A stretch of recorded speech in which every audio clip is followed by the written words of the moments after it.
Hello everybody, this is Coffee with Cartoons, and today I will be talking about a childhood favorite of mine. Growing Up Creepy is a Canadian-American made cartoon that aired on both Discovery Kids and Kabillion in the US from 2006 to 2008, produced by what now is known as Splash Entertainment. The show followed a middle schooler named Creepie, who was adopted by a family of insects as a baby. The concept was very good for the show's main purpose, which was educating children about bugs, while also having a cool horror vibe. A lot of episodes ripping on classic horror movies, while somehow in a whole being pretty upbeat, with a memorable cast of characters and art style. Revisiting this childhood favorite was a real treat, reminding me why I liked it in the first place, and also letting me catch some more subtle things I didn't notice or appreciate as much before. But for today, I'll just be going over the two elements that surprised and impressed me the most, those being the characters and the visuals. Creepie is definitely not your average main character. Yes, the whole shtick is that she was raised by bugs, and that in and of itself is pretty bizarre. But more than that, I just couldn't pin down any other main characters in cartoons to compare her to. She has a gloomy aura but is shown to be a pretty big optimist, finding the bright sides of most situations. Regardless of her being so out there in terms of fashion and behavior compared to that of her female peers, the not like other girls thing only rears its ugly head a couple of times in the 52 episode run. For the most part, Creepie is able to have fun with them in her own, well, creepy way. She breaks that goth stereotype of wanting to be alone all the time, her even going to school being a direct result of wanting to connect with other human kids. She obviously enjoys hanging out with her friends and overall comes off as a very cool person, having great chemistry with nearly everyone she meets. Something that bothered me a little was that in some episodes, Creepie behaves out of sympathy for bugs getting eaten, even when it's within the natural order of things. However, in other episodes, she seems rather apathetic or intrigued by the act of bugs getting eaten or eating each other, and has even brought home live bugs for her mother, who is a praying mantis, to eat. This is something small enough to ignore if you didn't binge the whole show in a couple days. Some fun facts about Creepie: she was born with multicolored hair, she understands Spanish, and she learned skills like gymnastics and web spinning from her siblings. Budge is absolutely my favorite character after Creepie. I think he got some of the funniest lines and gags, and despite him being a pretty big scaredy cat who's afraid of bugs, he always sticks with Creepie, and is the only character to know about her home life and family.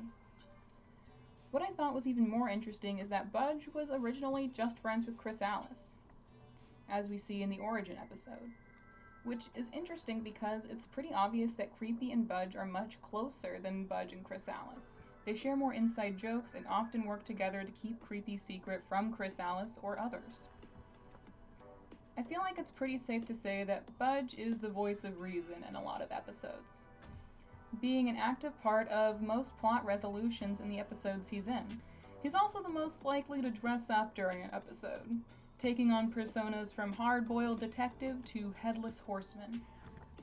Budge is a nerdy, gentle giant and a good friend. Chrysalis is the hyperactive, super organized, pushy, but well-meaning friend to Creepie. To add some interest, her dad is not only the town's exterminator, but they are also neighbors as well. She is often the catalyst for any events in the show, such as pushing her friends to go to a sleepover, a dance, a blood drive. You know, just middle school girl stuff, am I right? Though she pushes them into things all the time, and is always planning obnoxiously over-organized events, it's clear that she just wants everybody to have a good time, and, honestly, they usually do. And the one time they didn't, it ended up being one of my favorite episodes for the moral alone. So, in episode 6, Creepie is having second thoughts on going to Chrysalis' spooky movie night, because she heard that the past ones were lame and not spooky at all. But her parents give her some great advice about sticking by your friends, and she went to the party. She ended up being the only one to show, and though she didn't per se enjoy a lot of the party events, by the end she was happy to have just been able to make Chrysalis happy, and keep her company. I remember thinking that I liked that Chrysalis didn't throw a great party to defy Creepie's expectations. Because honestly, they're in middle school. It happens. It's realistic. And when you think about it a little longer, it's super sweet that Creepie's decision stopped Chrysalis from having that soul-crushing moment of throwing a party that not one person showed up to. Looking at you, 12 Forever. Oh yeah, definitely watch 12 Forever if you haven't already.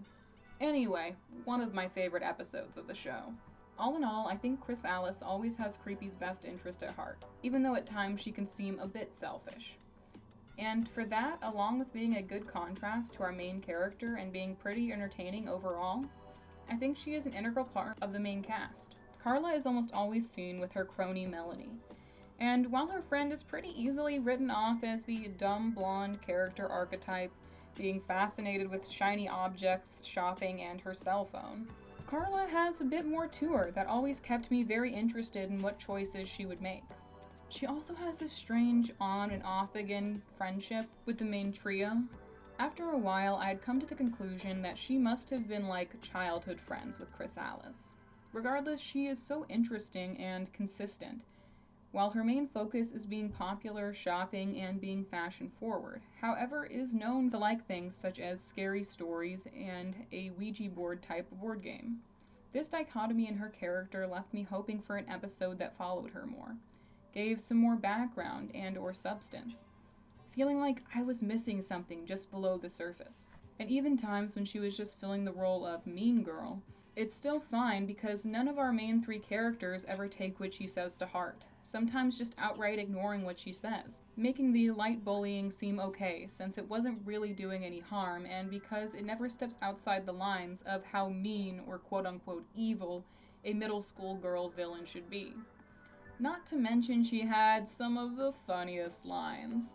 And to be honest, sometimes she was just saying something that was true, but in a mean way. The only big downside to her character was her and apparently every other girl's obsession with this popular guy, Harry, which at best was weird and worst was borderline stalking. Overall, I'm still very conflicted on her character. However, I would still count her as a plus because of how thought-provoking I found her.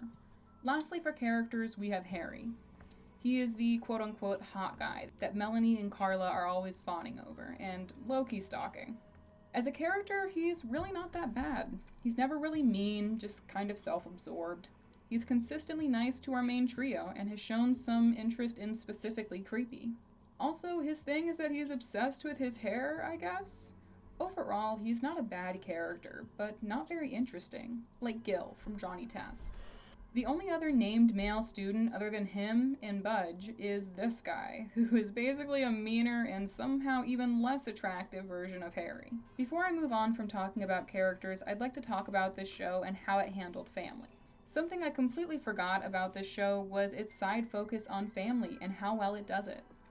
So we have Creepie's adoptive bug family with her praying mantis mother and mosquito dad. I think they were supposed to be reminiscent of Morticia and Gomez Addams. They love dancing, each other, and their family. They both give Creepie great advice and want her to be happy and successful. But more than that, I think something that's overlooked about this is we know basically none of these bugs are actually their offspring, them all being different species of bugs. Meaning that this house, filled with thousands of bugs, were all adopted by the couple. Either that or they married in. And they all really do treat each other like family. What I'm saying here is that these bugs have the biggest found family ever, and it's super sweet. Chrysalis' parents consist of a loudmouthed exterminator dad and a busybody real estate mogul mom. And though they felt familiar, they were honestly perfect. They are both shown to be very supportive of their daughter and love her very much. And it's never once brought into doubt. And that is what really redeems them from being forgettable and or annoying characters. And I love Creepie's interactions with her dad, seeing as Creepie was raised by bugs, but he doesn't know that, and he's an exterminator. There is some obvious tension there, and they actually do have some back and forth banter at times. Lastly, we only meet Budge's dad, and though he is basically just an aged up Budge, they are both huge dorks who obviously love and appreciate each other, and who wouldn't get behind that? For visuals, I'll be going over character design, backgrounds, and vibe. Yeah, I said it, vibe. This is my video, and I'll make unnecessary and vague categories if I want. Look, I'm gonna be honest here, none of the human designs are too great to me. In fact, I think I actively disliked a few of them the entire run. Well, most of them did end up growing on me. The best looking ones to me were always Creepie herself, this bee girl that brainwashed everybody, the French model girl that everyone was in love with, and Tarantula Boy / Skipper. Like, holy crap, when he gets out of his obviously fake tarantula outfit that everybody, including Creepie, falls for, he is like the best looking guy in the show. If this guy went to Creepie's school, everybody would be like, huh? Harry who? Speaking of Harry, I think he may be my least favorite design in the show. Mostly because everybody always acted like he was hotter than cement in June, but I mean, he looks like he's got a cold all the time. And none of his outfit matches? I just don't like it, okay? And look at this guy who shows up to be a dick every now and again. Straight up Code Lyoko, forehead is so big. Anyway, everybody looked their best in this episode where they got mind controlled by Queen Bee Girl. And she makes them all wear matching shawls and change their hair. Also when they were cute kids in the Origin episode. Oh, and the goth kids looked pretty cool too. Alright, I might like more about this show's character designs than I first thought. On to backgrounds. While the characters have a somewhat bright and candy-colored palette, the backgrounds stay pretty muted. The most common settings were the school, Creepie's bug mansion home, and the circus. They only went to the circus a couple times, but it showed up in quite a few backgrounds or chasing montages, and is the only setting I remembered from when I was a kid. They often use shadows on backgrounds to create suspense, which was pretty effective most of the time. The overall vibe the show gives off through its visuals is so interesting, having these bright, normal-looking characters clashing with the spooky setting they're in. And though sometimes their stiff movements are lackluster, the interesting shots and great expressions make it feel more animated. Get it? 'Cause this show's design and animation may not be phenomenal, but it's memorable for doing something unique and different. All in all, Growing Up Creepy surpassed my expectations and really holds up the test of time. Not to mention, you can watch the whole thing for free over on Kabillion's YouTube channel. Thanks for listening, everybody. This has been Coffee with Cartoons, and I hope you have a fantastic day.